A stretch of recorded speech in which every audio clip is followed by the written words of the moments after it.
Hello. I have an illness called multiple chemical sensitivity. I say I'm allergic to perfume and chemicals because perfume's made up of chemicals. I've been told that I've created that, which I probably have created that. I don't know why I would create something. I don't understand why I would create something that I didn't know even existed. And if I was going to create an illness, why wouldn't I create something that people recognize? Because a lot of people don't get it. So I just, how do I uncreate this? Well, first we want to begin by saying that everybody that's experiencing anything created it. So give yourself a break, first of all.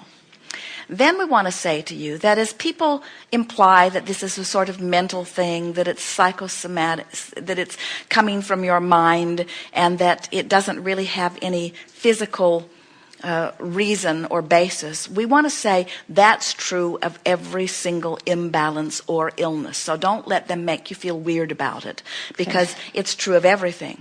When you go to the faucet, someone might say, where does water come from? And you would accurately say, well, I take my glass and I go to the sink and I turn the knob and I hold the glass under the knob, and that's where water comes from. And we say, certainly would be true, but there's a lot more to the story of where water comes from. And so we want to give you the same sort of leeway in a end result that you are living. We want you to understand that there's a lot more to every story than just this place where you are now standing. And we also want you to relax just a little bit and try to see yourself, as we have been trying to demonstrate for all of you here today, that you are, without question, putting your boat in the stream right where you are, and that you are where you are, and where you've been and how long you've been gone or been there or how you got here is really not relevant. The only thing that matters is, where am I in relationship to where I want to be? We are not surprised that you would say that you have a diagnosis that speaks to hypersensitivity, because you have always been hypersensitive. You are hypersensitive to energy too. Have you noticed about yourself that even when you were a teenager and before, that when you walked into a room, you could sort of tell what the attitude of the conversation was? In other words, you knew when people were in alignment with you, and you knew when they were not. And you were born into an environment where not a whole lot of people had time to give you their undivided attention, and so you determined, and accurately so, often when you walked into an environment, that you were not the most welcome sight. Not because you were unwelcome, but because they were just busy about other things and you were sort of a bother. Is this ringing any bells over there? In other words, so in all of that, in that hypersensitivity to energy, it's nice to be sensitive to energy when you know that it means I'm upstream and I want to be downstream. It's nice to be sensitive to it when you have the resources and the memory and the knowledge to know what to do about it. But it's not comfortable to be sensitive to energy when you believe that you have to control the conditions in order to feel better. So we think it's interesting that it would evolve into a diagnosis that says, quite simply, that there are people in your environment all around you who are producing chemical concoctions which they emit into the atmosphere. Something as innocuous as someone wearing a strong perfume, or having some chemicals in their clothing from dry cleaning. Esther walked in the rain the other day in a silk blouse, and she was amazed at the fragrance that emitted from her silk blouse when it got wet. She said, I smell like a bubblegum factory. Something about the chemical that they had dry cleaned her clothing with, when it got wet, it was a really interesting fragrance. And so all of these chemicals that are surrounding you, and with your sensitivity to vibration. Now, we talked earlier a little bit that what you see because you translate vibration into the sight equivalent. And what you hear is you're translating vibration into the sound equivalent. What you smell is translating vibration. what you taste is translating vibration. And so everything is vibrational. And if you could get to the heart of vibration, you would understand why that color looks the way it does, why that sound sounds the way it does, why that light refracts in the way that it does, and why that food tastes the way it does, and why that thing smells the way it does. In other words, it's all vibrationally based. And so now you say, okay, Abraham, I get it. I'm a hypersensitive translator of vibration. And in doing so, I have these different responses. Then you say, which is really what the heart of your question was, but why would I create an uncomfortable bodily condition about something that I don't even know that I'm doing? How could I create something that I don't know that I'm doing? And we say, because attention to a subject sets up a vibration, and when you set up a vibration, that vibration is playing off of another vibration, and that results in the manifestation that you're living. So in the same way that you're able to feel negative emotion and turn a thought more positively, you can, at even more subtle levels, sense a vibration and then reach with your mind for a different vibration, and you can literally sift through the vibration of your time-space reality without the people around you doing anything to change it. Now, did you hear that? We'll go back and say that again, because it was a lot that we said in a very... So here's what we're saying. Okay. There is a tendency to believe that here I am, standing in the smack dab in the middle of my life, and that I'm having responses to life. Our friend earlier is having responses to her 18-year-old daughter. Our friend is having response to his house not selling. In other words, there are conditions that are happening, and you are observing the conditions, and you're having vibrational responses to those conditions.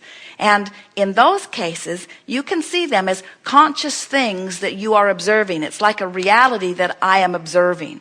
So you sort of get that. And you can even get how you can observe things and then decide to take a different slant on them, and by using the power of your mind, turn your attention in a different way so that the condition that you've been observing doesn't take you on such a wild and raucous ride. In other words, isn't that what you're getting from this discussion here today?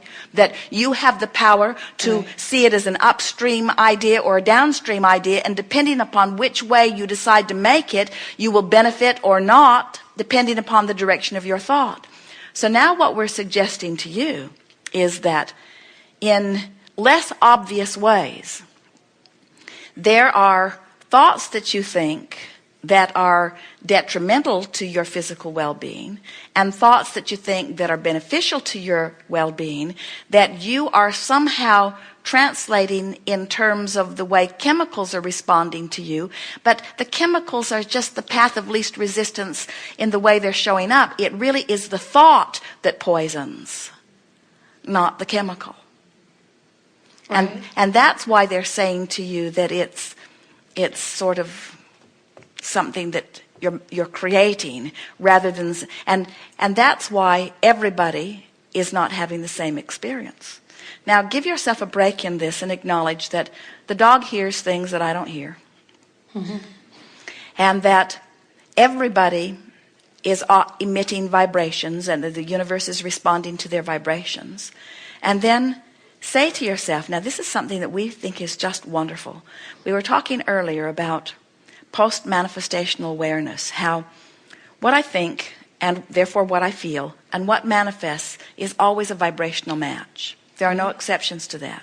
So once something is manifested, you can kind of figure out what the vibration was that you had going on, because the manifestation sort of points it out.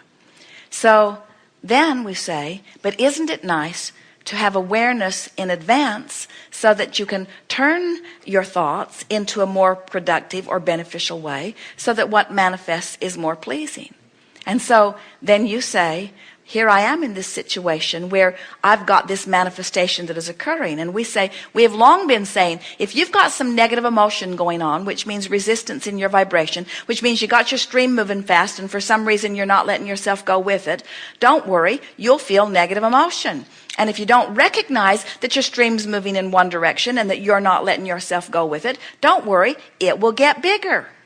And if you still don't notice it and do something about trying to get downstream, don't worry, it will get bigger. And if you still don't notice it and do something about it, don't worry, it will get bigger, because everything in this leading edge universe is becoming more and more exaggerated. And so all that's happened to you is you are now having a manifestational response to vibration that is out of whack, and now it's got your attention.